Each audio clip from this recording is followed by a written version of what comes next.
Kalau pembunuhan karakter tidak berhasil, maka ada yang lebih dahsyat daripada itu. Mereka tawarkan dunia beserta isinya. Wallahi, demi Allah wahai paman, demi Allah wahai Abu Talib, law wada'u syamsa fi yamini wal qamara fi yasari, andai mereka letakkan matahari di tangan kananku, bulan di tangan kiriku, ala atruka hadzal amr, supaya aku tinggalkan dakwah ini, aku tidak akan meninggalkannya. Bujuk rayu mulai tiba. Itu terjadi pada diri Nabi Muhammad sallallahu alaihi wasallam. Kalau kau tidak mempan dimusuhi, kalau kau tidak mempan dirangkul, kau akan dipukul. Kalau kau tidak mempan dipukul, kau akan dirangkul. Berbagai macam cara, dari mulai yang paling keras sampai yang paling lembut, dari mulai yang paling lembut sampai yang paling keras, sampai akhirnya tempat bergantung itu hilang, lenyap, musnah. Ada dua tempat bergantung, saudara kandung ayah Abu Talib. Mereka tidak mengusiknya karena dia keponakan Abu Talib. Abu Talib anak Abdul Muttalib, Abdul Muttalib anak Hashim, Hashim anak Abdi Manaf, Abdi Manaf anak Qusay, Qusaylah pendiri Darun Nadwah. Mereka keturunan darah mulia dari Adnan. Adnan menerima tetesan darah dari Ismail. Ismail anak kandung Ibrahim alaihissalam. Jangan ganggu dia, karena dia keponakan Abu Talib. Masih ada backing, tapi Allah ingin agar hati itu tidak bergantung kepada manusia. Dia buat Abu Talib meninggal dunia, masih ada lagi tempat bergantung. Dia yang dulu ketika kedinginan datang, dia yang menyelimuti. Yang dulu ketika ketakutan datang, dia yang menenangkan. Dia datang menemui Waraqah ibnu Naufal. Waraqah berkata, Namus, malaikat yang pernah datang kepada Ibrahim, yang pernah datang kepada Musa, yang pernah datang kepada Isa, sekarang dia datang kepada suamimu. Katakanlah, jangan takut, jangan cemas. Kalau nanti sampai masanya dia akan diusir dari kampung halamannya, aku orang pertama yang akan membelanya.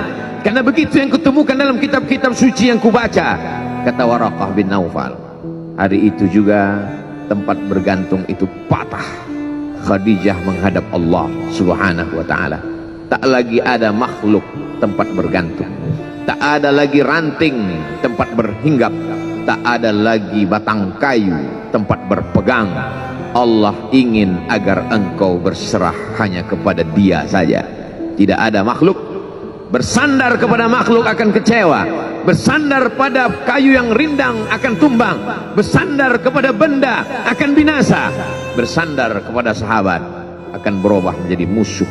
Bersandarlah kepada Dia, Hayyun Maha Hidup, la yamut, Dia tak pernah mati. Bersandarlah kepada Dia, Al-Aziz yang Maha Perkasa, Al-Jabbar yang Maha Berkuasa. Itu yang diinginkan Allah dari sosok Sayyidina wa Maulana Muhammad sallallahu alaihi wasallam. Dia pergi, sengaja dia pergi berjalan kaki, karena kalau dia pergi menunggang unta, mereka sudah mengintai. Dia pasti lari, dia akan pergi ke tempat yang jauh. Sengaja dia pergi berjalan kaki. Lalu kemudian dia pun sampai ke suatu tempat. Dia berharap mereka adalah orang-orang yang lembut akan yang menerimanya, tapi dia tidak diterima dengan tala'al badru alaina. Dia tidak diterima sebagai ahlan wasahlan. Ahlan, keluarga, kau datang kami sambut sebagai keluarga. Sahlan, mudah, kau datang urusanmu mudah. Ahlan wasahlan. Tapi dia tidak dianggap sebagai keluarga, dia tidak dianggap sebagai sahlan, dia dianggap sebagai musuh. Dia dilempar dengan batu, dia dilempar dengan kayu, dia dilempar dengan tulang onta. Apa yang dia lakukan? Dia bersembunyi di balik bukit. Dia angkat kedua tangannya. Ilaika ashku dha'fa quwwati, kepada engkau saja aku mengadukan kelemahanku. Wa qillata hilati, ketidakberdayaanku. Wa hawani bainan nas, aku hina di tengah mereka. Kalau dulu aku ada tempat bergantung, ada tempat bersandar, ada tempat mengadu, hari ini hanya engkau saja ya Allah. Datanglah malakul jibal, malaikat penjaga segala bukit di atas dunia. Kau tunjuk mana bukit yang paling besar ya Muhammad.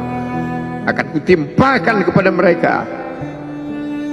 Hati yang luka biasanya akan marah, akan kecewa, tapi itu tidak terjadi pada Nabi Muhammad sallallahu alaihi wasallam. Apa yang dia katakan? Asallah an yukhrij min aslabihim man ya'budullaha wa la yusyrika bihi syai'a.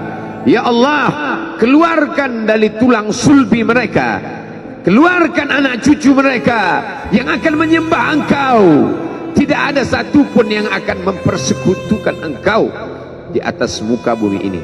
Doanya dikabulkan, hatinya susah, pikirannya kacau, tapi lidahnya tidak berkata-kata kasar. Dia doakan agar anak cucu mereka menyembah Allah. 100% penduduk Taif hari ini bersyahadat asyhadu an la ilaha illallah wa asyhadu anna Muhammadan Rasulullah. Doa orang yang teraniaya, doa orang yang terzolimi. Dia berhenti di sebuah kebun. Ada seorang yang bukan terpandang membawakan beberapa ranting anggur sebagai pelipur lara, penghilang haus, pelepas dahaganya. Ketika anggur itu akan masuk ke mulutnya, dia berkata Bismillahirrahmanirrahim, atas nama Allah. Maka hamba sahaya miskin, susah, melarat, perantau yang tak punya apa-apa itu heran. Apa yang kau ucapkan? Bismillah. Kau sebut nama Allah ya? Tidak ada satupun orang di kampung ini kalau makan menyebut nama Allah. Siapa engkau? Aku Nabi yang diutus Allah Subhanahu wa ta'ala. Berarti engkau sama dengan orang yang dulu pernah berada di kampungku. Engkau dari mana? Aku dari Ninawi. Ninawi, ya. Di sana ada saudaraku, kata Nabi Muhammad sallallahu alaihi wasallam. Di sana ada saudaraku namanya Yunus bin Matta. Yunus bin Matta adalah saudaraku. Sama-sama hamba yang diutus Allah Subhanahu wa ta'ala. Dia juga diingkari oleh kaumnya. Dia masuk ke dalam lautan, ditelan seekor ikan dalam 3 kegelapan. Gelapnya tengah malam, gelapnya lautan, gelapnya perut ikan. Dia berserah kepada Allah. La ilaha illa anta subhanaka inni kuntu minal zalimin. Begitu cara Allah mengingatkan Nabi Muhammad sallallahu alaihi wasallam. Apa yang kau rasakan hari ini belum ada apa-apanya dengan apa yang pernah dirasakan oleh Yunus bin Matta.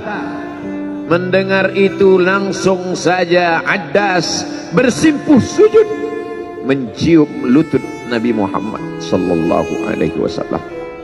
Dia tidak mulia, dia hamba sahaya, dia miskin, dia perantau, tapi dia sempat mencium tangan Nabi Muhammad sallallahu alaihi wasallam. Dia sempat menghilangkan dahaga dari leher Nabi Muhammad sallallahu alaihi wasallam. Pertemuan yang berkesan. Biarlah pertemuan itu sekali, tapi sampai ke lubuk hati.